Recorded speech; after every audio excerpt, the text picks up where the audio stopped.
Track 10. Section 4. You will hear a lecture on immigration patterns. First, you will have 20 seconds to look at questions 1 to 10. Now listen carefully and answer questions 1 to 10. This morning, I'd like to focus on New York as a model for understanding immigration patterns in relation to national rather than international change. Firstly, it is important to understand that migration patterns are primarily affected by the rules of immigration, which determine the conditions of entry. After that, internal changes can affect patterns considerably. To highlight my first point, let's study this diagram of Ellis Island and the process of admitting immigrants in the late 19th and early 20th centuries. Upon arrival at Ellis Island, people underwent a series of examinations and questions before being allowed to enter the US. First of all, there was a medical inspection to ensure the immigrants were not bringing in any contagious diseases. Anyone who did not pass the medical examination was refused entry to New York and sent home on the next available ship. If the examination was passed, immigrants were required to take a further examination, this time a legal examination to establish whether they had any criminal convictions. After this, immigrants were able to change currency and purchase tickets for onward rail travel from New York. Having completed this simple process, immigrants were told to wait. This wait could be as long as 5 hours before boarding a ferry to take them to New York City. This simple system allowed millions of immigrants to enter the US and is largely responsible for the ethnic makeup of the city today.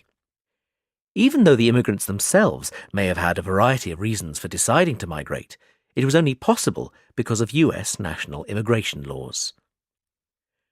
Moving on to the second point, how changes within a country can have as much or more of an effect than those outside the country, various parts of New York have changed radically in their ethnic makeup over the last 200 years.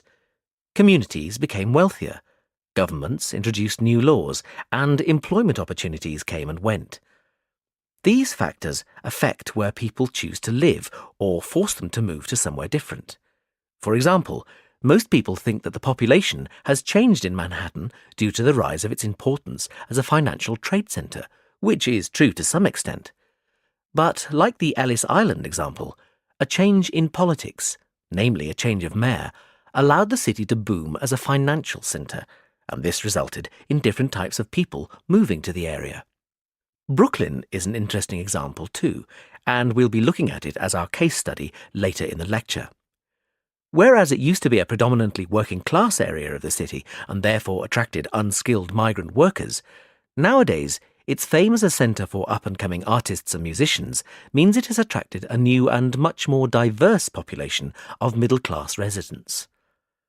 Finally, Queens has shown a dramatic change in its population over the last 50 years due to the airports there.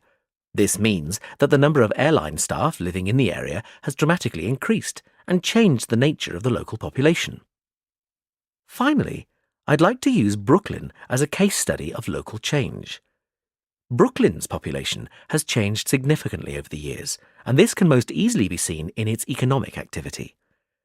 Tracing the Brooklyn industries back from the current financial services companies to manufacturing in the 1950s to shipbuilding in the 1900s, we can map this onto average wages and therefore the type and class of resident.